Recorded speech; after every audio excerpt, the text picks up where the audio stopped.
حضرت عبداللہ بن عمرو رضی اللہ تعالیٰ عنہ بیان کرتے ہیں، رسول اللہ صلی اللہ علیہ وآلہ وسلم نے فرمایا، اللہ کے نزدیک بہترین ساتھی وہ ہے جو ان میں اپنے ساتھی کے لیے بہتر ہے، اور اللہ کے نزدیک بہترین پڑوسی وہ ہے جو اپنے پڑوسی کے لیے بہتر ہے۔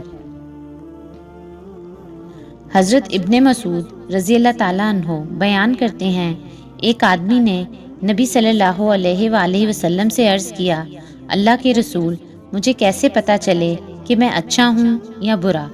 نبی صلی اللہ علیہ وآلہ وسلم نے فرمایا، جب تم اپنے پڑوسیوں کو کہتے ہوئے سنو کہ تم اچھے ہو تو تم اچھے ہو، اور جب تم انہیں کہتے ہوئے سنو کہ تم برے ہو تو تم برے ہو۔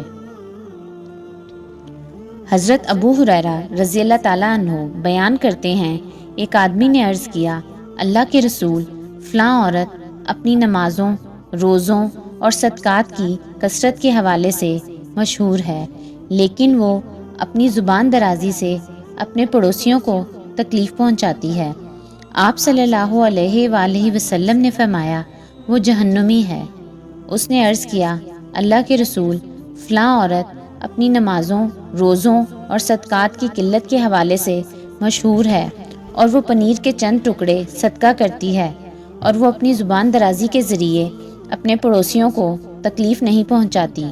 آپ صلی اللہ علیہ وآلہ وسلم نے فرمایا، وہ جنتی ہے۔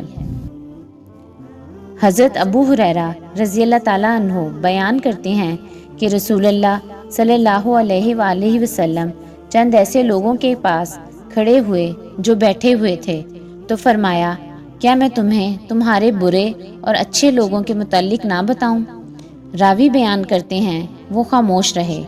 آپ صلی اللہ علیہ وآلہ وسلم نے 3 مرتبہ ایسے فرمایا تو ایک آدمی نے عرض کیا، اللہ کے رسول، کیوں نہیں؟ آپ ہمارے برے میں سے بہتر کے متعلق ہمیں ضرور بتائیں۔